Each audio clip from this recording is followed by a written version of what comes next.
Okay, चलिए हम बिल्कुल लाइव हो चुके हैं। तो हेलो दोस्तों, आप सभी का स्वागत है आज की वीडियो में। आज की वीडियो में बात करेंगे जो कि मैं आपको आने वाले एग्जाम्स के लिए बाल मनोविज्ञान यानी कि एजुकेशन साइकोलॉजी, जिसे आप सीडीपी के नाम से जानते हो, वो मैं आपको करवा रहा था। जिसमें मैंने आपको कल 7वां चैप्टर यानी कि लेक्चर नंबर 21 में मैंने आपका कौन सा चैप्टर खत्म करवा दिया? व्यक्तित्व यानी कि पर्सनैलिटी आपका चैप्टर खत्म करवा दिया। आज हम बात करेंगे लेक्चर नंबर 22, क्लास नंबर 22 के बारे में, जिसमें हम आज स्टार्ट करेंगे चैप्टर नंबर 8 चिंतन यानी कि थिंकिंग। छोटा सा चैप्टर है लेकिन अच्छा चैप्टर है और इंपॉर्टेंट क्वेश्चन आपके यहां से पूछे जाते हैं। खासकर आपके रिट और यूपी टेट में आपके एग्जाम अधिकतर क्वेश्चन यहां से देखने को आपको मिलते हैं। ठीक है, तो एक बार जल्दी से जल्दी सभी के सभी बच्चे ऑनलाइन आ जाइए और फिर आज की क्लास को हम कंटिन्यू करते हैं। ठीक है, बिल्कुल सिंपल तरीके से, आसान तरीके से समझाने की कोशिश करूंगा और वीडियो के एंड में मैंने कुछ क्वेश्चंस भी दे रखे हैं, उन क्वेश्चंस को जरूर लगाकर देखिएगा कि कितना आपको समझ में आया। ठीक है, चलिए बच्चे सभी, बिल्कुल बिल्कुल डियर, सभी को हाय, सभी को नमस्कार, सभी को गुड आफ्टरनून। जो बच्चे गुड आफ्टरनून कह रहे हैं, जो बच्चे गुड इवनिंग कह रहे हैं, उन सभी बच्चों को गुड इवनिंग, और जो बच्चे गुड मॉर्निंग कह रहे हैं उन सभी बच्चों को गुड मॉर्निंग। ठीक है, बच्चे कह रहे हैं सर सीडीपी ही सिर्फ करवा रहे हो? नहीं dear, Friday Saturday and Sunday ये 3 दिन आपकी सीडीपी चलती है और बाकी दिन आपकी ईवीएस चलती है। ठीक है, चलिए धीरे धीरे बच्चे अपने आप जुड़ते रहेंगे। हम अपना टॉपिक स्टार्ट करते हैं, जो कि कौन सा है? तो ये है आपका चैप्टर नंबर 8 चिंतन, जिसे आप थिंकिंग बोलते हो। अब इस चैप्टर में हम किन किन चीजों को पढ़ने वाले हैं? तो इन चैप्टर में हम इन 4 चीजों को पढ़ने वाले हैं। क्या? पहला, चिंतन क्या है, व्हाट इज थिंकिंग। दूसरा, चिंतन के कितने प्रकार दिए गए हैं, टाइप ऑफ थिंकिंग्स। तीसरा, चिंतन के चरण यानी कि जो स्टेप्स होते हैं उनके बारे में हम बात करेंगे। और लास्ट आपका बात करेंगे चिंतन के साधन कौन कौन से हैं, मीन्स ऑफ थिंकिंग कौन कौन से हैं। ठीक है, ज्यादातर जो आपके क्वेश्चन देखने को मिलते हैं वो इन 2 टॉपिक से ही देखने को मिलते हैं, एक चरण से और एक साधन से। हम लेकिन पूरे के पूरे को कंप्लीट करेंगे ताकि कहीं से भी क्वेश्चन कुछ भी पूछा जाए तो आपका कोई भी चीज मिस ना हो। ठीक है, चलिए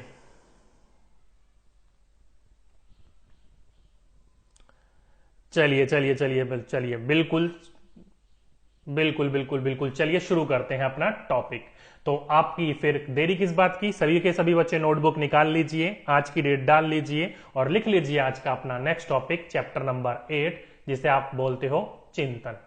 अब चिंतन की बात करी जाए तो चिंतन है क्या? तो सिंपल सी बात है, चिंतन क्या है? एक मानसिक प्रक्रिया है। कोई भी चीज हो, किसी भी प्रकार की आपकी दुविधा हो, किसी भी प्रकार की आपकी समस्या हो, उस समस्या से निकलने के लिए आप क्या करते हो? चिंतन करते हो, यानी कि अपने दिमाग से सोचते हो। इसलिए इसे क्या कहा जाता है? मेंटल प्रोसेस कहा जाता है, जो कि क्या होता है? सभी की सभी प्राणियों में होता है। सिंपल सी बात है, कभी भी आप दुविधा में फंसोगे, समस्या में फंसोगे, उससे निकलने की कोशिश तो करोगे ना। चाहे वो जीव हो, चाहे वो आपके मनुष्य हो, चाहे वो आपके जंतु हो, कोई भी हो, हर किसी में आपकी क्या देखने को मिलती है? मानसिक प्रक्रिया देखने को मिलती है। ठीक है, मनोवैज्ञानिकों ने चिंतन को भिन्न भिन्न तरीके से परिभाषित किया है। ओके, जिसमें से मैं आपको 2 इंपॉर्टेंट आपकी परिभाषाएं दिखा रहा हूं, जो कि आपका पहला है बैरोन की तरफ से, जो कि कब दिया गया था? 1992 में दिया गया था। इन्होंने कहा था कि चिंतन में संप्रत्यों, ध्यान रखिएगा ये मोटे मोटे शब्द हैं, अभी मैं आपको इनका मतलब भी समझा दूंगा। चिंतन में, थिंकिंग में संप्रत्यों, प्रतिज्ञाप्ति और प्रतिमानों, ध्यान रखिएगा, संप्रत्यय, प्रतिज्ञाप्ति और प्रतिमाओं का मानसिक जोड़ तोड़ होता है। अब ये तीनों की तीनों चीजें हैं क्या? तो इन तीनों की तीनों चीजों को हम समझेंगे जो आपके थिंकिंग के साधन है उसमें अच्छी तरीके से। अभी बात इतना समझ लीजिए, संप्रत्यय आपका वो होता है, किसी भी चीज को देखकर आप फिक्स कर लेते हो कि पेंसिल कैसा होता है, या फिर कुत्ता किस प्रकार का होता है, या फिर आपका स्कूल जाने का रास्ता किस प्रकार का है, तो उसको हम क्या कहते हैं? संप्रत्यय कहते हैं। प्रतिज्ञाप्ति क्या होती है? तो प्रतिज्ञाप्ति जब किसी चीज में 2 या फिर 2 से अधिक विशेषताओं के बीच में आप कंपेयर कर रहे होते हो, उसे हम प्रतिज्ञाप्ति कहते हैं। और प्रतिमाओं तो आपको सभी को पता ही है कि किसी भी चीज की प्रतिमाओं की बात करी जाती है, ख्याली पुलाव की बात करी जाती है। ओके, इमेजिन जब कर लेते हो, जैसे कि आपने एक मूवी देखी होगी, कौन सी थी? ऋतिक रोशन की, जो बार बार कहता रहता है जस्ट इमेजिन जस्ट इमेजिन। तो वही आपकी जो प्रतिमाओं बना लेते हो आप, वही आपकी कहलाती है। ठीक है, बिल्कुल, ये कहा था आपका बैरोन ने 1992 में, जो कि इंपॉर्टेंट है। और दूसरा आपका सैंड्रॉक, ये कौन थे? तो ये भी एक साइकोलॉजिस्ट थे जिन्होंने एक परिभाषा दी थी, कब? 1995 में, उसके 3 साल बाद। इन्होंने कहा था कि चिंतन में मानसिक रूप से सूचनाओं का तोड़ जोड़ सम्मिलित होता है, विशेषकर जब हम संप्रत्यों का निर्माण करते हैं, समस्याओं का समाधान करते हैं, तर्क करते हैं तथा निर्णय लेते हैं। कहने का मतलब वही है, संप्रत्यय, प्रतिज्ञाप्ति और प्रतिमाओं का जब हम तोड़ जोड़ करते हैं, उन्होंने ही थोड़ा सा इलेबरेट कर दिया, थोड़ा सा देखिए इन्होंने बोल रखा है संप्रत्ययों की क्या करते हैं हम, जब उसका निर्माण करते हैं, समस्याओं का जब समाधान करते हैं, तर्क वितर्क करते हैं, निर्णय लेते हैं, तब वो क्या कहलाता है आपका मानसिक प्रक्रिया के रूप में चिंतन कहलाता है। ओके, तो ये आपकी दो परिभाषाएं दी थी, दोनों के दोनों परिभाषाओं को ध्यान रखिएगा। सेंड्रॉक ने क्या कहा था और बैरन ने क्या कहा था, कब दिया था, 1992 में और 1995 में। इंपॉर्टेंट है दोनों के दोनों, कुछ भी पूछा जाए तो आपको पता होना चाहिए। ठीक है, बिल्कुल। चलिए आगे चलते हैं, परिभाषाएं आपको समझ में आ गई। चिंतन सिंपल सी बात है, बस क्वेश्चन आपका पूछा जाएगा तो इन्हीं दोनों से पूछा जाएगा, इसलिए मैंने आपकी दोनों परिभाषाएं आपको अच्छी तरीके से बता दी।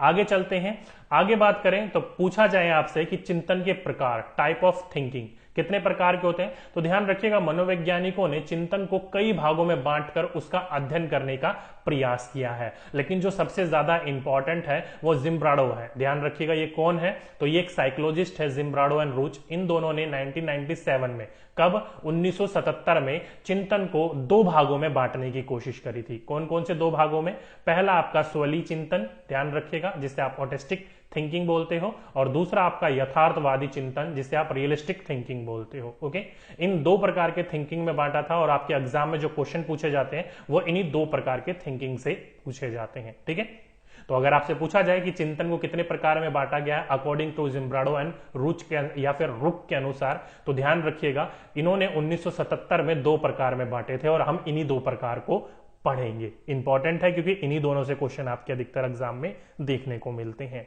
ठीक है, चलिए पहले हम बात कर लेते हैं ऑटिस्टिक थिंकिंग की, यानी कि स्वली चिंतन की। अब ये क्या होता है, तो ध्यान रखिएगा, नाम से ही पता चल जाता है स्वली। स्वली मतलब ख्याली पुलाव पकाना, कल्पना करना। ओके, तो ध्यान रखिएगा स्वली चिंतन वैसा चिंतन को कहा जाता है जिसमें व्यक्ति अपनी काल्पनिक, देखो क्या बोल रहा है, काल्पनिक विचारों एवं इच्छाओं की अभिवृत्ति करता है।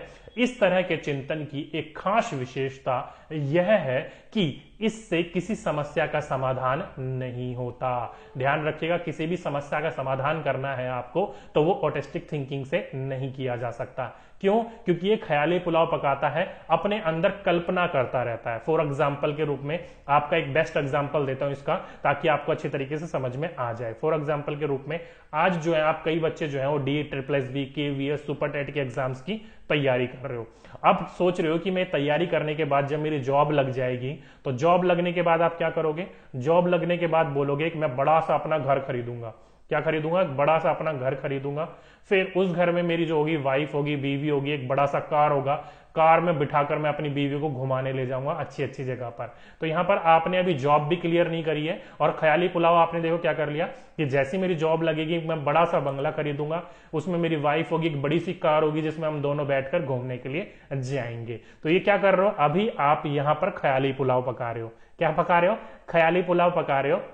काल्पनिक विचार है, आपकी इच्छाएं हैं कि जॉब लग जाएगी तो उसके बाद आप क्या क्या करोगे। ओके, तो अगर आप ऐसी इच्छाएं रख रहे हो तो किस प्रकार के चिंतन कर रहे हो, तो आप ऑटिस्टिक थिंकिंग कर रहे हो। ओके, इंपॉर्टेंट है, ध्यान रखिएगा इस बिंदु को। ठीक है, सभी बच्चों को समझ में आ गया होगा बिल्कुल सिंपल तरीके से। इसके अलावा चलिए उसी को हम कहते हैं ऑटिस्टिक थिंकिंग। ठीक है, चलिए आगे चलते हैं। और इस प्रकार की जब आप कल्पना करते हो, और वैसे भी कल्पना जो होती है वो चिंतन का प्रकार नहीं होता, चिंतन का भाग नहीं होता है। कल्पना करने से आपकी जो समस्या होती है वो दूर नहीं होती है, इसलिए यहां पर कहा गया है कि इसकी एक मुख्य विशेषता है कि इससे आपका समस्या का समाधान नहीं किया जा सकता और ना ही होता है, क्योंकि ख्याली पुलाव पका रहे हो आप। ठीक है, चलिए पहला समझ में आ गया।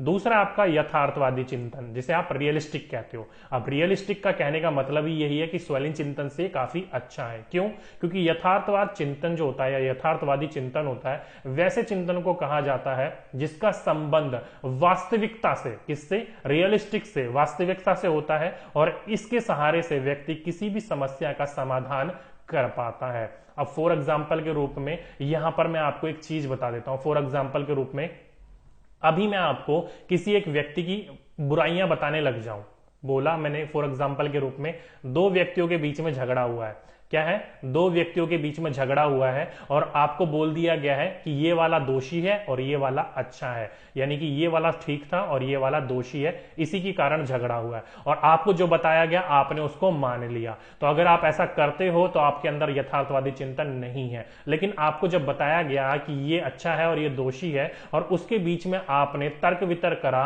अबोधन करा कि आखिर इसके पीछे रीजन क्या है, आखिर इसके पीछे तर्क क्या है, कौन सा सही है कौन सा गलत है, उसको मानने से पहले जब आपने उसमें तर्क वितर्क करा और जब आपको खुद पता चला हाँ भाई ये गलत है और ये सही है, अगर आप ऐसा कर रहे हो तो क्या कहलाता है, यथार्थवादी चिंतन कहलाता है। ओके, तो इसका कहने का मतलब ये है कि किसी भी तर्क पर पहुंचने से पहले, किसी भी निर्णय पर आने से पहले उसके बीच में तर्क वितर्क करना, सोच विचार करना, वो क्या कहलाता है, आपका यथार्थवादी चिंतन कहलाता है। ओके, तो ध्यान रखिएगा इस बिंदु को। आपका स्वैली चिंतन कल्पनात्मक होता है और रियलिस्टिक यथार्थवादी जो होता है वो रियल लाइफ में इंप्लीमेंट होता है और इसी से ही आप अपना समस्या का समाधान करते हो। क्योंकि कोई भी समस्या आती है तो उसमें तर्क वितर्क करके सोच कर उसके पीछे क्या रीजन है, कैसे निकला जाएगा, तभी तो आप उसके पीछे का समस्या का समाधान कर पाओगे। तो उसको क्या कहा जाता है, यथार्थवादी चिंतन कहा जाता है। ओके, इंपॉर्टेंट है, ध्यान रखिएगा।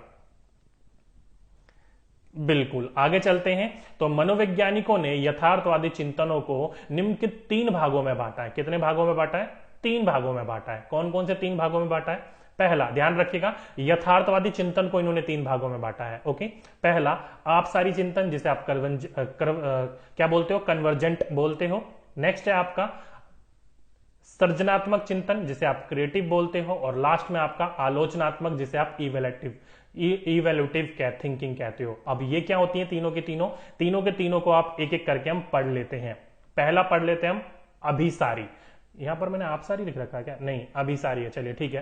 पहला आपका अभिसारी चिंतन जिसे आप क्या बोलते हो, कन्वर्जेंट थिंकिंग बोलते हो। अब ये क्या होता है, इस चीज को अच्छी तरीके से समझ लीजिए। पहले आखिर अभिसारी आखिर होता क्या है। यूपीटेट की ईवीएस शुरू कर दीजिए, बिल्कुल डियर, यूपीटेट की ईवीएस शुरू कर दी जाएगी आपकी लगभग एक बार 18 तारीख को प्रॉपर नोटिफिकेशन आने दो, फिर आपकी यूपीटेट की भी शुरू कर दी जाएगी। ज्योग्राफी यानी कि भूगोल और ईवीएस और साथ ही साथ में करंट अफेयर, ठीक है। चलिए अब आपको अभिसारी के बारे में बता देते हैं। देखिए ध्यान रखिएगा, अभिसारी को एक और नाम से जाना जाता है जिसे आप क्या बोलते हो, निगनात्मक चिंतन बोलते हो। ध्यान रखिएगा, इस तरह के चिंतन को निगनात्मक चिंतन यानी कि डिडक्टिव थिंकिंग भी कहा जाता है। और अभिसारी चिंतन में व्यक्ति दिए गए तथ्यों के आधार पर किसी सही निष्कर्ष पर पहुंचने की कोशिश करता है। ध्यान रखिएगा, यहां पर सिंपल भाषा में काफी टिपिकल लैंग्वेज हो गई। यहां पर सिंपल भाषा में कहा जाए तो किसी भी चीज का एक फिक्स आंसर हो, एक बोल सकते हो सटीक आंसर हो, उसको हम क्या कहते हैं, अभिसारी चिंतन कहते हैं। फॉर एग्जाम्पल के रूप में मैं आपको अगर बोलूं 2 × 2 कितना होता है, तो इसका एक फिक्स आंसर है 2 दूनी 4 होता है। इसको बदल तो सकते नहीं हो, इसको आप यहां पर 10 थोड़ी लिख दोगे। तो इसका एक फिक्स आंसर है कि 2 × 2 क्या है, 4 होता है। तो किसी भी चीज का फिक्स आंसर हो, जैसे कि भारत की राजधानी क्या है, दिल्ली, तो फिक्स आंसर है। भारत के प्रधानमंत्री कौन है, तो नरेंद्र मोदी, आपको पता है, फिक्स आंसर है। तो उस चीज को आप बदल नहीं सकते हो 5 साल के लिए, भले 5 साल के बाद बदलोगे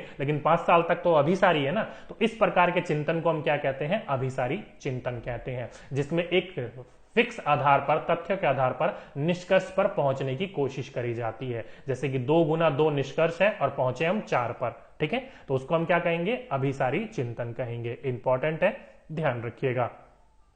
चलिए नेक्स्ट है, अब बच्चे कह रहे हैं यूपी टेट की क्लासेस कब शुरू होती है। तो डियर ये यूपी टेट की ही क्लासेस चल रही है। ये यूपी टेट में भी काम आएगा, ये रिट में भी काम आएगा और ये आपका सुपर टेट में भी काम आएगा। क्या आएगा, सुपर टेट में भी काम आएगा। साथ ही साथ में केवीएस के लिए भी इंपॉर्टेंट है, साथ ही साथ में ये DSSB के लिए भी इंपॉर्टेंट है, ठीक है। तो आप ये नहीं बोल सकते कि ये अलग अलग के लिए, सबों के लिए इंपॉर्टेंट है डियर ये, ठीक है। चलिए आगे चलते हैं। सेकंड जो बांटा था उन्होंने सृजनात्मक यानी कि क्रिएटिव। अब इसमें क्या होता है, तो इस प्रकार के चिंतन को हम आगनात्मक चिंतन या फिर आपसारी चिंतन भी कहते हैं। क्यों, क्योंकि इसमें जो व्यक्ति होता है वो व्यक्ति तथ्यों में अपनी ओर से कुछ नए तथ्यों को जोड़कर एक निश्चित निष्कर्ष पर पहुंचता है। फॉर एग्जाम्पल के रूप में आप किसी भी चीज को करने के लिए आप अपने तरीके का क्या करते हो, निजात करते हो। अब किसी चीज को रट्टू तोते की तरह एज ए कार्बन कॉपी नहीं करते हो, क्या करते हो, अपने तरीके से करने की कोशिश करते हो। और जब आप किसी चीज को अपने तरीके से कोशिश करोगे तो आपने उसमें क्या करा, आगनात्मक चिंतन करा, आप सारी चिंतन करा। अभिसारी में फिक्स होता है, आप सारी में क्या होता है, अपने तरीके से, न्यू तरीके से करने की कोशिश करी जाती है। इसलिए कहा, देखिए तथ्यों में अपनी ओर से नए तथ्य जोड़कर एक निश्चित निष्कर्ष पर पहुंचा जाता है या पहुंचते हैं, तो उसको हम क्या कहते हैं, सृजनात्मक चिंतन, आगनात्मक चिंतन या फिर आप सारी चिंतन। ओके, तीनों में से कुछ भी नाम हो, तीनों के तीनों इसी के ही नाम है, ध्यान रखिएगा। ठीक है, चलिए आगे चलते हैं। लास्ट आ गया आपका आलोचनात्मक चिंतन। अब ये क्या होता है, तो इस तरह के चिंतन में व्यक्ति किसी वस्तु, घटना या तथ्य की सच्चाई को स्वीकार करने से पहले उसके गुण दोष की परख कर लेता है। जैसे कि मैंने अभी आपको एक एग्जाम्पल बताया था, फॉर एग्जाम्पल के रूप में ये समझ लीजिए कि कोई भी चीज हो, जैसे कि मैंने आपको एक आदमी का बताया था एग्जाम्पल, फॉर एग्जाम्पल के रूप में यहां पर एक आदमी के सामने आपको दे दिया और आपने बोला ये क्या है, दोषी है। क्या बोल दिया इसमें, दोषी है या दोष है इस पर, या फिर ये आपने बोला कि ये सही है, किसी प्रकार का दोष नहीं है, मतलब किसी प्रकार का ये अपराधी नहीं है। तो इस चीज पर पहुंचने से पहले, उसके निर्णय पर पहुंचने से पहले आपने क्या करा, तर्क वितर्क करा, उसके चीजों को, दोष या गुण को आपने क्या करा, परख लिया कि आखिर उसके पीछे सच्चाई क्या है। अगर आप ऐसे करते हो तो किसी भी चीज के पीछे आप क्या कर रहे हो, आलोचनात्मक यानी कि इवैल्यूएटिव थिंकिंग का इस्तेमाल कर रहे हो। कहने का मतलब ये है कि उसमें आप तर्क वितर्क कर रहे हो, किसी भी निर्णय पर पहुंचने से पहले, किसी भी चीज को फिक्स मानने से पहले आप उसमें देख रहे हो कि आखिर ऐसा हो क्यों रहा है और इसके पीछे क्या सच्चाई है। ओके, अगर आप ऐसा करते हो तो क्या करते हो, आलोचनात्मक चिंतन कहते हो। फॉर एग्जाम्पल के रूप में इसका एग्जाम्पल आप ये मान लीजिए कि जब भी आप दुकान पर या बाजार में वेजिटेबल्स लेने जाते हो, सब्जियां लेने जाते हो, तो सब्जियों लेने से पहले आप क्या करते हो, तो सब्जियों को चेक कर रहे होते हो कि यार ये खराब तो नहीं है, कोई खराब होता तो हम उसे हटा देते हैं, साइड कर लेते हैं। तो क्या कर रहे हो आप, उसमें तर्क वितर्क कर रहे हो, खराब सब्जियों को हम हटा देंगे और सही सब्जियों को लेंगे। या फिर एग्जाम्पल के रूप में आपको जब वो वापस पैसे देता है तो आप वहां पर हिसाब लगा रहे होते हो कि 100 रुपए मैंने इसको दिए और इसने मुझे सामान दिया 55 रुपए का और इसने मुझे लौटाए कितने, 45 रुपए। सही है कि नहीं है वो चीज चेक कर रहे हो, तो उसमें क्या कर रहे हो, आलोचनात्मक चिंतन का इस्तेमाल कर रहे हो आप। ओके, तो क्या कहलाता है आपका, आलोचनात्मक चिंतन कहलाता है। सभी बच्चों को समझ में आ गया होगा। चलिए बहुत अच्छी बात है। ये 3 प्रकार के चिंतन दिए गए थे आपके यथार्थवाद में। ठीक है, तो यहां पर आपको मैंने आपको क्या सिखाया, मैंने आपको यह सिखाया कि चिंतन क्या होता है। फिर मैंने आपको बताया चिंतन के 2 प्रकार, किसके द्वारा, जिम्ब्राडो और रुच के दाने यानी कि रुक के द्वारा, जो कि स्वेलिन चिंतन और यथार्थवादी चिंतन, ये 2 दिए गए थे। फिर यथार्थवादी चिंतन को भी आगे चलकर इन्होंने कितने भाग में बांटा, 3 भागों में। कौन कौन सा, पहला अभिसारी, दूसरा सृजनात्मक जिसे आप सारी भी कहते हो, और तीसरा आलोचनात्मक चिंतन। यहां तक हमने कंप्लीट कर लिया। किसी बच्चे को यहां तक कोई डाउट है तो पूछिए, नहीं तो आगे चलते हैं। ठीक है, चलिए चलिए चलिए चलिए चलिए, बहुत अच्छी बात है। चलिए अब चलते हैं हम आगे कि चिंतन की प्रक्रिया या चिंतन के चरण। बहुत इंपॉर्टेंट है, बहुत इंपॉर्टेंट क्वेश्चन यहां से आपके पूछे जाते हैं DEET+B में या फिर KVS सुपर टेट एग्जाम्स में। इसमें टोटल आपके 7 स्टेप्स होते हैं एज ए NCERT के अनुसार। अब अलग अलग बुक पढ़ोगे तो उसमें आपके 6 स्टेप दे रखे हैं। मैं आपको NCERT के अनुसार पढ़ा रहा हूं तो कितने स्टेप्स होते हैं, 7 स्टेप्स होते हैं। कौन कौन सा, पहला समस्या की पहचान, आइडेंटिफाई द प्रॉब्लम। दूसरा समस्या का निरूपण यानी कि रिप्रेजेंट द प्रॉब्लम। तीसरा समस्या जो होती है उसके समाधान की योजना बनाना यानी कि प्लान द सॉल्यूशन। चौथा समाधानों का मूल्यांकन यानी कि इवैल्यूएट ऑल सॉल्यूशन। नेक्स्ट है आपका समाधान का क्रियावान यानी कि इम्प्लीमेशन। और लास्ट है आपका यानी कि सेकंड लास्ट है आपका प्रतिफल का मूल्यांकन। और यहीं पर ही बच्चों ने कई बुकों में एंड दे रखा होता है, लेकिन आखिरी होता है आपका समस्या एवं समाधान का पुनः विचार, या फिर आप बोल सकते हो rethinking the problem and solution. ये आपके एनसीईआरटी के अनुसार 7 स्टेप्स है। अब ये सातों के सातों स्टेप्स को एक एक करके समझाता हूं आखिर ये है क्या। फॉर एग्जाम्पल के रूप में आप ये मान लीजिए कि आपके स्कूल में क्या है, शिक्षक दिवस है। मान लीजिए कि आपका यहां पर क्या है, टीचर डे है आज के स्कूल में। तो शिक्षक दिवस के रूप में, क्योंकि हम टीचर के रूप में ही पढ़ रहे हैं। तो मान लीजिए आपके स्कूल में क्या है, टीचर डे है, शिक्षक दिवस है, और शिक्षक दिवस के रूप में आपको क्या करना है, एक प्ले करना है, आपको किसी भी प्रकार का एक रोल प्ले करना है। क्या करना है, रोल प्ले करना है। तो रोल प्ले करने के लिए किसी एक को क्या चुना जाता है, एज ए मैनेजर, यानी कि मैनेज करने वाले को चुना जाता है, और वो मैनेज का पूरा क्या करता है, टीम का पूरा चुनाव करता है। तो फॉर एग्जाम्पल के रूप में मान लीजिए कि आपको एज ए मैनेजर के रूप में चुना गया है। तो आपका क्या करना है, पहले समस्या की पहचान। समस्या की पहचान क्या है कि शिक्षक दिवस आ गया है, शिक्षक दिवस में आपको क्या करना है, एक प्ले करना है। यानी कि ये आपकी क्या है समस्या, आपको पता चल गया आपकी समस्या क्या है, प्ले करना। ठीक है, तो समस्या की पहचान आपकी होगी कि आप एक मैनेजर हो, प्ले करना, और आपको पूरा का पूरा जिम्मेदारी उसको दी गई है। तो प्ले के ऊपर आपका पूरा क्या रहेगा, ध्यान रहेगा। तो ये होगी आपकी समस्या की पहचान, आइडेंटिफाई द प्रॉब्लम। दूसरा आपका समस्या का निरूपण, यानी कि रिप्रेजेंट द प्रॉब्लम। ये क्या होता है, तो आपने यहां पर ये पता चल गया कि आपको प्ले करना है एज ए किसी, मान लीजिएगा किसी अच्छे व्यक्ति के ऊपर, या किसी एज ए टीचर के ऊपर, जो कि आपका क्या है, एक ये मान लीजिएगा मोटिवेट करने वाला है। तो उसके लिए आपने कोई कहानी वगैरह सजेस्ट करी, सोचा यार मैं किसके ऊपर करूं, तो वहां पर आपने क्या करा कि चलिए ये कहानी होगी, ठीक है। अब इसके लिए आपको क्या ढूंढना पड़ेगा, मेल ढूंढने पड़ेंगे, फीमेल ढूंढने पड़ेंगे, कि आखिर ये रोल निभाएगा कौन। तो जब आप मेल और फीमेल एक्टर को ढूंढ रहे होते हो तो क्या कर रहे हो, आप समस्या का निरूपण कर रहे हो, यानी कि रिप्रेजेंट द प्रॉब्लम कर रहे हो। पहले आपकी समस्या क्या थी, पहचान कर ली कि मुझे एक रोल प्ले करवाना है, मैनेज करना है उसको। फिर उस रोल प्ले के लिए आपको कुछ किरदार भी तो चाहिए होंगे, तो उसके लिए आप मेल एंड फीमेल को ढूंढोगे, यानी कि समस्या का निरूपण कर रहे हो आप। ओके, आगे चलें तो समस्या समाधान की योजना बनाना, यानी कि आपने मेल एंड फीमेल को ढूंढ लिया। अब आपकी समाधान की योजना बनाना है कि आपने जो भी रोल प्ले करना है उस रोल प्ले को किस प्रकार से निभाना है, किस प्रकार से उसके अंदर हमें जान फूकनी है, किस प्रकार की उसकी स्टोरी होगी। तो आप वहां पर कहां पर जाओगे, किसी एक्सपर्ट के पास जाओगे, एज ए टीचर के पास जाओगे कि इन्होंने कैसे कैसे किरदार निभाए थे, किस किस प्रकार की हमारे इसके प्रति हमारा क्या है, या फिर इन्होंने किस किस प्रकार का अच्छा काम किया है। तो उसके लिए आप क्या करो, प्लान कर रहे हो, किसी एक्सपर्ट के पास जाकर उसकी चीजें पता कर रहे हो। फिर बाद में आप क्या कर रहे हो, समाधानों का मूल्यांकन, यानी कि उनके द्वारा जो बताया गया है एक्सपर्ट के द्वारा कि इन्होंने ऐसा ऐसा काम किया था, इन्होंने इतना अच्छा नाम कमाया है, जैसे कि राधा कृष्णन के बारे में। ओके, तो उनके बारे में आपको जानकारी मिलेगी, और उनकी जानकारियों में से आपको बहुत सारी जानकारियों में से कुछ जानकारियां निकालनी होंगी, इवैल्यूएट करना होगा, क्योंकि आपको रोल प्ले तो मुश्किल से आधा घंटा 1 घंटे का करना है, पूरी जिंदगी तो उनकी बहुत बड़ी है। तो उनमें आप क्या कर रहे हो, जो आपने योजना बनाई है उसमें आपको कांटा छाटी कर रहे हो कि किस किस चीज को हमें दिखाना है, मूल्यांकन कर रहे हो। ओके, फिर आपका क्या करोगे, क्रियावान करोगे, यानी कि उस चीज को आप इंप्लीमेंट करोगे, रोल प्ले करके दिखाओगे। ओके, तो वहां पर आप क्या कर रहे हो, समाधानों का क्रियावान कर रहे हो।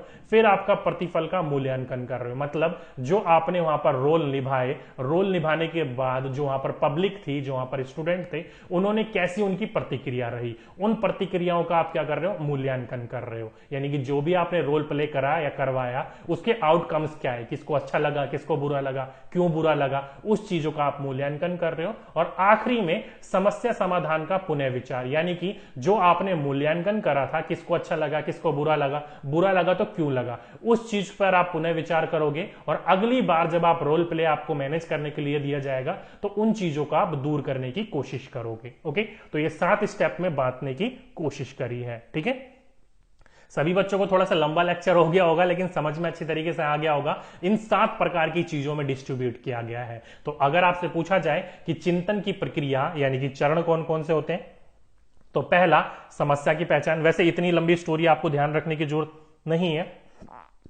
आपसे पूछा जाएगा स्टेप्स कौन कौन से हैं, तो आपको यह तो बोल दिया सीरियल में लगाने के लिए। तो पहला आता है समस्या की पहचान, फिर आपका समस्या का निरूपण, फिर आएगा समस्या की योजना बनाना या समाधान की योजना बनाना, फिर समाधानों का मूल्यांकन करना, फिर क्रियावान करना, फिर मूल्यांकन, जो आपका प्रतिफल मिलेगा, जो आपका रिजल्ट मिलेगा उसका। पहले आप मूल्यांकन कर रहे हो समाधानों का, 6ठे नंबर पर कर रहे हो जो आपको रिजल्ट मिला है उसका, फिर समस्या समाधानों का पुनः विचार करोगे। ओके, तो इन 7 स्टेप्स को आपको ध्यान रखना है। ठीक है, बिल्कुल। चलिए, अब यहां से क्वेश्चन कैसे पूछे जाते हैं वीडियो के एंड में मैंने दे रखे हैं, टेंशन ना लीजिएगा। ठीक है, चलिए आगे चलते हैं लास्ट चिंतन के साधन मीन ऑफ थिंकिंग्स के ऊपर। तो ये मीन ऑफ थिंकिंग्स जो है ये आपके 7 प्रकार के हैं। कौन कौन से, पहला आपका प्रतिमा, ध्यान रखिएगा, इंपॉर्टेंट है, लाइन वाइज आपको ध्यान रखना है साधन के बारे में। पहला आपका प्रतिमा यानी कि इमेज, दूसरा आपका संप्रत्यय जिसे आप बोलते हो कंसेप्ट, तीसरा आपका भाषा यानी कि लैंग्वेज, चौथा आपका संकेत यानी कि सिंबल्स, पांचवा आपका स्मृति यानी कि मेमोरी, और लास्ट में आता है आपका प्रतिज्ञाप्ति यानी कि प्रोपोर्शनल। ओके, तो ये क्या होता है प्रोपोजिशन, ये क्या होता है, ये सारे के सारी चीजों को एक बार और मैं आपको बता देता हूं। फॉर एग्जाम्पल के रूप में प्रतिमा, जस्ट इमेजिन, आपको पता होगा किसी भी चीज को आप अपने माइंड में सोच रहे हो। फॉर एग्जाम्पल के रूप में अगर मैं आपको बोल दूं कि अगर आप अभी ताजमहल के बाहर खड़े हो, ऐसा आप अपने अंदर सोचिए और आपको आसपास क्या दिखाई दे रहा है वो बताइए, तो आप यहां पर क्या करोगे, आंखें बंद करके या आंखें खोलकर अपने माइंड में इमेज बना रहे हो कि मैं ताजमहल के पास खड़ा हूं और किस किस प्रकार की चीजें दिख रही हैं मुझे, वो चीजें आप बताना शुरू करोगे, तो वो क्या कहलाता है, आपका प्रतिमा कहलाता है। ओके, दूसरा आपका संप्रत्यय यानी कि कंसेप्ट। अब ये संप्रत्यय क्या होता है, किसी भी चीज को as a fix, for example के रूप में अगर मैं आपको बोलूं कि ताजमहल कैसा दिखाई देता, तो आप सभी के मन में एक ऐसा फिगर, थोड़ा सा अजीब सा फिगर बन गया, कोई बात नहीं, कैसा फिगर बन रहा होगा आपके माइंड में, यहां पर आपके 4 स्तंभ दिख रहे होंगे, आपको माइंड में बन गया होगा, जो कि आपका कैसा एक आकार में बंधा होगा, इसके बीच में एक महल सा बन रखा होगा, तो आपके मन में ना एक ताजमहल का पिक्चर बनना शुरू हो जाएगा कि ताजमहल कुछ इस प्रकार सा दिखता है। तो आपने यहां पर क्या कर लिया, एक पिक्चर बना लिया, आपके इमेज में फिक्स हो गया कंसेप्ट, आपको पता है ताजमहल ऐसा दिखता है, पेन ऐसा दिखता है, कुत्ता इस प्रकार से दिखता है, मनुष्य इस प्रकार का दिखता है। तो जो भी चीज के लिए आप निर्णय में पूरा का पूरा फिक्स होता है उसे हम क्या कहते हैं, संप्रत्यय कहते हैं। ओके, तो ध्यान रखिएगा इस बात को। नेक्स्ट है आपका भाषा। ध्यान रखिएगा चिंतन में जो है भाषा का इस्तेमाल कई बार होता भी है और कई बार नहीं भी होता है। क्यों? क्योंकि जब आप किसी समस्या में समाधान में फंस रहे होते हो तो आपने अंदर मन में ही सोच रहे होते हो सारी की सारी चीजों को, जरूरी थोड़ी आप भाषाओं का इस्तेमाल करो, मन ही मन में इस्तेमाल कर रहे होते हो। तो कई बार आपकी समस्या का समाधान नहीं होता तो आप किसी एक्सपर्ट के पास जाते हो, तब आप अपनी समस्या उसको बताते हो। तो लैंग्वेज का इस्तेमाल चिंतन में होता भी है और नहीं भी होता है। तो अगर आपसे पूछा जाए कि निम्नलिखित में से चिंतन के साधन में किसका इस्तेमाल नहीं किया जा सकता या कभी कभी नहीं होता, तो भाषा का इस्तेमाल नहीं होता, बाकी सभी की सभी चीजों का इस्तेमाल होता है। प्रतिमा का भी होता है, संप्रत्यय का भी होता है, संकेत सिंबल्स, किसी भी चीज को सोचने विचार करने के लिए आप क्या करते हो, संकेत ही तो कर रहे होते हो या फिर आप उसके क्या कर रहे होते हो, चिन्ह बना रहे होते हो, सिंबल्स बना रहे होते हो। ठीक है, मेमोरी की तो जरूरत आपको सभी को पता ही है, स्मृति की तो जरूरत होगी ही होगी, नहीं है तब आप चिंतन कैसे कर पाओगे इस चीज के बारे में। फॉर एग्जांपल के रूप में जो बच्चे ऑटिस्टिक होते हैं वो बच्चे इस समस्याओं का समाधान थोड़ी कर पाते हैं। क्यों? क्योंकि उनकी जो स्मृति है, मेमोरी है, उसके लायक बनी ही नहीं है। ठीक है, तो मेमोरी का होना बहुत इंपॉर्टेंट है। और प्रतिज्ञाप्ति मैंने आपको बताया था, जब किसी चीज की 2 या 2 से ज्यादा विशेषताओं के बीच में क्या कर रहा होता है, सत्य असत्य की क्या कर रहे होते हैं, आप ढूंढ रहे होते हो। फॉर एग्जाम्पल के रूप में मैंने आपको बोला जो ताज है, सॉरी जाज नहीं है, ताज है जो ताज है यानी कि ताजमहल जो है वो कहां पर है, आगरा में है। ठीक है, जो ताज है आप सभी को पता है वो कहां पर है, वो आपका आगरा में है। कहां पर है, आगरा में है। तो ये दोनों चीज क्या है, एक दूसरे से जुड़ी हुई है। आगरा में क्या है, ताजमहल, ताजमहल कहां है, आगरा में। तो ये दोनों क्या है, एक दूसरे से जुड़ी हुई है। तो इन दोनों की जो पीछे सत्य असत्य है उन चीजों के बारे में आप करोगे तो क्या कहलाएगा, आपका प्रतिज्ञाप्ति कहलाएगा। ठीक है, तो कई बार ये 2 होता है, 2 से अधिक भी होता है। तो कुछ भी हो, जब 2 या 2 के अधिक चीजों के बीच में सत्य असत्य की जांच करी जा रही होती है तो उसको हम क्या कहते हैं, प्रतिज्ञाप्ति कहते हैं। ओके, इंपॉर्टेंट है, ध्यान रखिएगा इस पॉइंट को। ठीक है, बिल्कुल। अब यहां पर मेन इंपॉर्टेंट बात यहां पर यह आ जाती है कि कल्पना, जो कि मैं आपको ऑलरेडी बता चुका हूं, कल्पना यानी कि इमेजिनेशन, ये कभी भी चिंतन का साधन नहीं होती है, चिंतन का एक कार्य के रूप में नहीं इस्तेमाल किया जाता। क्यों? क्योंकि मैं जब आपको स्वेलिंग चिंतन पढ़ा रहा था उसमें मैंने आपको बोला था कल्पना, काल्पनिक चीजें या फिर अपनी इच्छाओं के रूप में जॉब लगने के बाद आप ये करोगे तो उससे आपकी समस्या का समाधान थोड़ी होगा, उससे आपकी जॉब थोड़ी लग जाएगी। वो केवल आप अपनी आगे की चीजों को सोच रहे हो। तो कल्पना कभी भी चिंतन का साधन नहीं होता है। और सबसे इंपॉर्टेंट होता है आपका संप्रत्यय, यानी कंसेप्ट जो होता है वो चिंतन का सबसे महत्वपूर्ण साधन होता है। तो अगर आपसे पूछा जाए तो ध्यान रखिएगा, कल्पना कई बार आपको दे दिया जाएगा निम्नलिखित में से चिंतन का प्रकार को बताइए या कौन सा प्रकार नहीं है, तो कल्पना वहां पर होगी तो कल्पना पर टिक कर दीजिएगा। कल्पना कभी भी चिंतन का साधन नहीं होता। और संप्रत्यय जो होता है वो सबसे इंपॉर्टेंट होता है, ध्यान रखिएगा। इन 6 में से सबसे इंपॉर्टेंट है संप्रत्यय। भाषा का इस्तेमाल कई बार होगा, कई बार नहीं होगा, और कल्पना का इस्तेमाल कहीं पर भी नहीं होता है। ठीक है, तो ये 6 इंपॉर्टेंट है, इन 6 के 6 को आपको ध्यान रखना है। अब बताइए यहां तक आपको चिंतन का चैप्टर समझ में आया कि नहीं आया? यहां पर चिंतन का चैप्टर खत्म हो जाता है। ठीक है, चलिए, सभी बच्चों को समझ में आ गया, बहुत अच्छी बात है। अब चलते हैं आगे।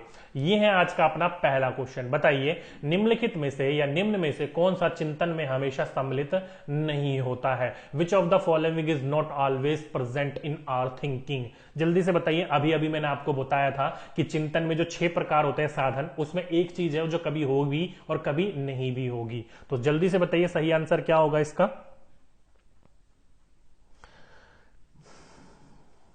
चलिए, बच्चे कह रहे हैं फर्स्ट का ए होगा। ए, ऑप्शन नंबर ए। जिस जिस बच्चों ने लगाया बिल्कुल सही आंसर लगाया, लैंग्वेज। और जो बच्चे कह रहे हैं सर सुपर टैट की एसएसटी करवा दीजिए डियर, एक बार 18 तारीख को नोटिफिकेशन पूरा का पूरा फिक्स आने दो, 18 तारीख के बाद सारी की सारी चीजें स्टार्ट होंगी। अभी केवल वो विज्ञापन जारी करा गया है, ठीक है। चलिए, ए इज द राइट आंसर। प्रतिमा, संप्रत्यय और प्रतीक, ये तीनों के तीनों इंपॉर्टेंट है। भाषा का इस्तेमाल कभी होता है, कभी नहीं होता है, ठीक है। चलिए, नेक्स्ट क्वेश्चन क्या बोल रखा है आपका कि स्वैली चिंतन में अभिव्यक्ति होती है, यानी कि जो आपका ऑटिस्टिक थिंकिंग होता है उसमें एक्सप्रेस्ड क्या होता है? जल्दी से बताइए, इन चारों में से क्या होगा सही आंसर? अभिप्रेरणा की, भाषा की, काल्पनिक विचार एवं इच्छाओं की, या फिर वास्तविक स्थिति की? कौन सा बच्चा बताएगा? जल्दी से बताइए। ईवीएस की क्लासेस क्यों बंद कर दी डियर? किसने कहा ईवीएस की क्लास बंद कर दी? मंडे टू थर्सडे ये 4 दिन क्लासेस चलती हैं आपकी ईवीएस की। किसने कहा ईवीएस की क्लास बंद है? पहले टाइमिंग नोट डाउन कर लीजिए। मंडे टू थर्सडे 12:15 पर आपकी ईवीएस होती है, और फ्राइडे टू संडे ये होती है 12:15 पर सीडीपी। तो टाइम नोट डाउन कर लो अगर आपको नहीं पता है तो। 4 दिन ईवीएस होती है, 3 दिन सीडीपी होती है। चलिए, ऑप्शन नंबर थर्ड, जिस जिस बच्चों ने लगाया बिल्कुल सही आंसर लगाया। इमेजिनरी थॉट्स एंड विशेष, जो आपकी कल्पना आपकी काल्पनिक एक विचार होते हैं, इच्छाएं होती हैं, वो क्या कहलाती हैं? स्वैलीन चिंतन कहलाती हैं। और वास्तविक क्या कहलाती हैं? यथार्थवादी कहलाती हैं। ओके, इंपॉर्टेंट है, ध्यान रखिएगा। नेक्स्ट क्वेश्चन, निम्न में से कौन सा यथार्थवादी चिंतन का उदाहरण नहीं है? जल्दी से बताइए। विच of the following is not an example of realistic thinking? कौन सा बच्चा इसका सही आंसर बताएगा? जल्दी से बताइए, फटाफट फटाफट फटाफट बताइए, जल्दी से बताइए डियर, कौन सा सही आंसर होगा इसका? एसएसटी करा दीजिए गुरुजी। डियर मैंने आपको बोला ना परी शर्मा जी, ओके, रिट के लिए बिल्कुल डियर। एसएसटी में भूगोल जल्दी आपका स्टार्ट कर दिया जाएगा, ज्योग्राफी जल्दी स्टार्ट कर दिया जाएगा आप, ओके। चलिए, थर्ड का बी बच्चे बोल रहे हैं, जो कि आपका सृजनात्मक चिंतन यानी कि क्रिएटिव थिंकिंग। तो पहली बात आपको यह बताऊंगा, यथार्थवादी चिंतन जो है मैंने आपको 3 प्रकार की बताई थी। कितने प्रकार की? 3 प्रकार की। पहला अभिसारी, जिसे आप निगनात्मक भी बोलते हो। दूसरा सृजनात्मक यानी कि आपसारी या फिर आगनात्मक, और तीसरा आलोचनात्मक। ये 3 प्रकार की बताई थी मैंने आपको। तो अभिसारी भी होगा, सृजनात्मक भी होगा और आलोचनात्मक भी होगा। ऑप्शन नंबर थर्ड इसका सही आंसर होगा, ऑटिस्टिक थिंकिंग यानी कि स्वैलीन चिंतन। ये यथार्थवादी चिंतन का पार्ट नहीं है। ये किसका पार्ट है? तो ये चिंतन में मैंने आपको 2 पार्ट बताए थे, ठीक है। चिंतन में 2 पार्ट बताए थे, एक आपका स्वैलीन चिंतन, एक यथार्थवादी चिंतन। तो ये चिंतन का अपने आप में ही पार्ट है, यथार्थवादी चिंतन का ये पार्ट नहीं है। तो इसलिए मैंने बोला था ऑप्शन को है ना ध्यान से पढ़िए, यहां पर पूछा था नहीं, ठीक है। तो जिस जिस बच्चों ने सी लगाया बिल्कुल सही आंसर लगाया। चलिए, नेक्स्ट क्वेश्चन आपकी स्क्रीन के ऊपर क्या बोल रखा है? श्याम प्रत्येक वस्तुओं को उनके गुण दोष के बारे में चिंतन करने के पश्चात खरीदता है। यह उदाहरण है। तो ध्यान रखिएगा, कोई भी चीज परचेजिंग करने से पहले श्याम जो है वो क्या करता है? उसके मेरिट्स एंड डिमेरिट्स यानी कि उसके बारे में गुण और दोषों का पता कर लेता है। तो गुण और दोषों के बारे में चिंतन करता है, पता करता है, उसके बाद खरीदता है। तो इस प्रकार के चिंतन को मैंने क्या बताया था आपको? आपसारी, जटिल, स्वैली या फिर आलोचनात्मक। कौन सा बच्चा सही आंसर बताएगा इसका? फोर्थ का ए। जिस जिस बच्चों ने इसका फोर्थ का ए बताया वो बिल्कुल गलत बताया। जल्दी से आगे और बताइए। फोर्थ का फोर्थ बिल्कुल डियर, ऑप्शन नंबर फोर्थ इसका सही आंसर है। क्या कर रहा है बच्चा? आलोचनात्मक, यानी कि उसका गुण क्या है, उसका दोष क्या है, वो कौन सही है कौन गलत है, उसके बीच में जब आप चिंतन कर रहे होते हो तो वो क्या कहलाता है? आलोचनात्मक चिंतन कहलाता है। जब किसी चीज के गुण और दोषों के बारे में आप चिंतन करने के बाद उसकी चीजें खरीद रहे हो तो आलोचनात्मक चिंतन इस्तेमाल कर रहे हो आप, ओके। तो ऑप्शन नंबर फोर्थ जिस जिस बच्चों ने लगाया बिल्कुल सही आंसर लगाया। चलिए आगे चलते हैं। नेक्स्ट है, यदि राम से कहा जाए कि 10 में से 4 घटाने पर क्या उत्तर आएगा? राम इस समस्या को हल करने के लिए चिंतन का सहारा लेता है। उपयुक्त उदाहरण में निहित या निहित चिंतन का उदाहरण है। तो जल्दी से बताइए, अगर राम से पूछा गया कि 10 में से 4 गया तो राम ने आंसर दिया 6। तो इस प्रकार के चिंतन को आप क्या कहोगे? कौन सा बच्चा बताएगा? जल्दी से बताइए सही आंसर क्या होगा। ध्यान रखिएगा, आपसरण या आपसारी कुछ भी देखने को मिल सकता है, दोनों में हिंदी में नाम होता है, इंग्लिश में वही है आपका डाइवर्जेंट। ओके, चलिए जल्दी से बताइए फिफ्थ का बी। बी क्या है आपका? बच्चे कह रहे हैं अभिसारी। ओके, अभिसारी, बिल्कुल बी क्या है? सही आंसर है, क्योंकि मैंने आपको एग्जांपल दिया था, जब 2 को 2 से गुना करोगे तो आपका आंसर फिक्स है 4 आएगा, 10 में से 4 घटाओगे तो आंसर फिक्स है आपका 6 ही आएगा। तो ये क्या होता है? फिक्स होता है। किसी भी चीज का आंसर जब फिक्स हो तो वो क्या कहलाता है? आपका अभिसारी कहलाता है। तो option number second is the right answer. ठीक है, चलिए आगे चलते हैं। रचनात्मक सामान्यता इससे जुड़ी होती है। रचनात्मक जो होती है, क्रिएटिविटी होती है जो, वो किस चीज से जुड़ी होती है? अनुकरण से, अभिसारी से, आपसारित या फिर प्रतिरूपण? कौन सा बच्चा जल्दी से बताइए कौन सा सही आंसर बताएगा? रचनात्मक जो होती है, क्रिएटिविटी जो होती है, वो किस चीज से यूजुअली एसोसिएट होती है? कौन सा बच्चा बताएगा? फटाफट बताइए कौन सा बच्चा इसका सही आंसर बताएगा। बिल्कुल डियर, जिसे आप आपसारित या आपसरण या आपसारी कुछ भी बोल सकते हो, वो क्या कहलाता है? आपका रचनात्मक यानी क्रिएटिविटी कहलाती है, सृजनात्मक कहलाता है। तो ऑप्शन नंबर थर्ड, जिस जिस बच्चों ने लगाया बिल्कुल सही आंसर लगाया। चलिए नेक्स्ट क्वेश्चन, चिंतन के लिए आधार है, रॉ मटेरियल ऑफ थिंकिंग। जल्दी से बताइए कौन सा होगा? संकेत या फिर अर्थ विज्ञान या मनुष्य या शिशु? जल्दी से बताइए सही आंसर क्या होगा। मैंने आपको टोटल 6 बताए थे, अब 6 में से यहां पर एक ही आपको दिख रहा होगा, और वो कौन सा दिख रहा है? जल्दी से बताइए फटाफट कौन सा सही आंसर होगा इसका। सर सीटेट का रिजल्ट कब तक आएगा? डियर इस मंथ के एंड तक आ जाना चाहिए आपका सीटेट का रिजल्ट। ठीक है, चलिए 7th का ए, बिल्कुल डियर, सिंबल, संकेत, चिन्ह कुछ भी दे रखा हो वो आपका बिल्कुल सही आंसर होगा। Option number first is the right answer. ठीक है, चलिए आगे चलते हैं। नेक्स्ट क्वेश्चन, नेक्स्ट क्वेश्चन है आपका आउट ऑफ द बॉक्स। चिंतन किससे संबंधित है? जल्दी से बताइए। Out of the thinking is related to, अभी मैंने आपको बताया, जब पहले तो आपको यह पता होना चाहिए क्लोज एंडेड प्रश्न या आपका क्लोज एंडिंग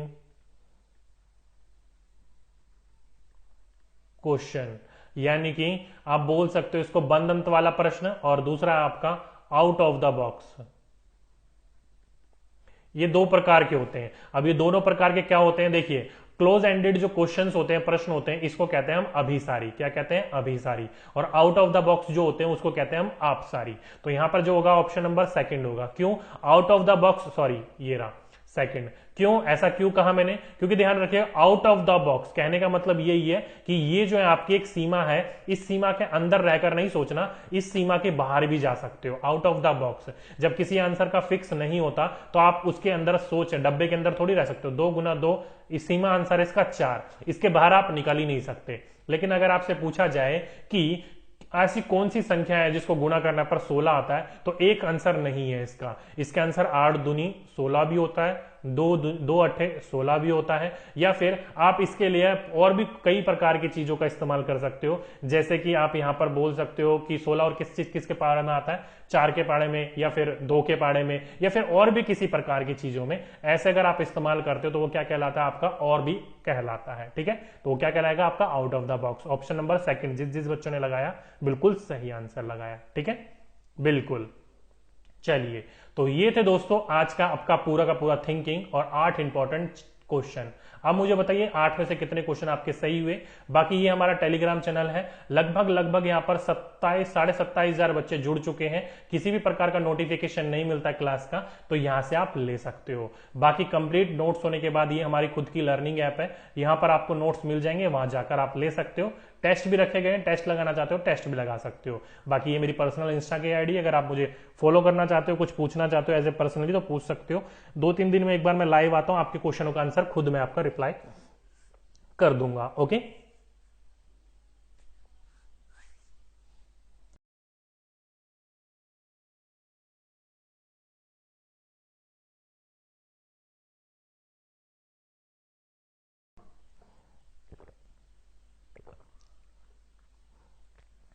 बच्चे कह रहे सर यूपी टेट की क्लासेस करा दीजिए। डियर यूपी टेट का सीडीपी ही है ये, पता नहीं बच्चे कहां खोए हुए हैं। यूपी टेट का सीडीपी है, यूपी टेट में सीडीपी नहीं आती क्या? चलिए बहुत अच्छी बात है, बच्चे कह रहे हैं 8 आउट ऑफ 8, बहुत बढ़िया बात है डियर, बहुत बढ़िया बात है। इंपॉर्टेंट चैप्टर था लेकिन छोटा चैप्टर था, अच्छी तरीके से हमने पढ़ लिया इसको। यहां से कोई भी क्वेश्चन पूछा जाएगा तो आपको पता चल जाएगा। ठीक है, मुकुल पूछ रहे हैं सर यूट्यूब पर ज्वाइन कैसे करें, तो डियर नीचे ज्वाइन का बटन दबाइए और ज्वाइन कर लीजिए, ठीक है। चलिए आंसर की डियर आ जानी चाहिए थी, अब तक पता नहीं क्या हो गया, लेट होगी इस बार। एग्जाम के एक वीक के अंदर अंदर आ जाती है, आज तो 12 दिन हो गए, पता नहीं क्या हो गया। चलिए बाकी देखते हैं, जब आएगी मैं आपको इन्फॉर्मेशन तो दे ही दूंगा। बाकी दोस्तों आज की वीडियो में बस इतना ही। अगर वीडियो अच्छी लगी हो तो वीडियो को लाइक कीजिएगा, दोस्तों के साथ शेयर कीजिएगा, ताकि हमें भी मोटिवेशन मिले और आपको और अच्छी से अच्छी क्लासेस हम देते रहे, ठीक है। तो दोस्तों आज की वीडियो में बस इतना ही, आपसे फिर मुलाकात होगी एक नेक्स्ट वीडियो में एक नेक्स्ट टॉपिक के साथ। जब तक के लिए जय हिंद।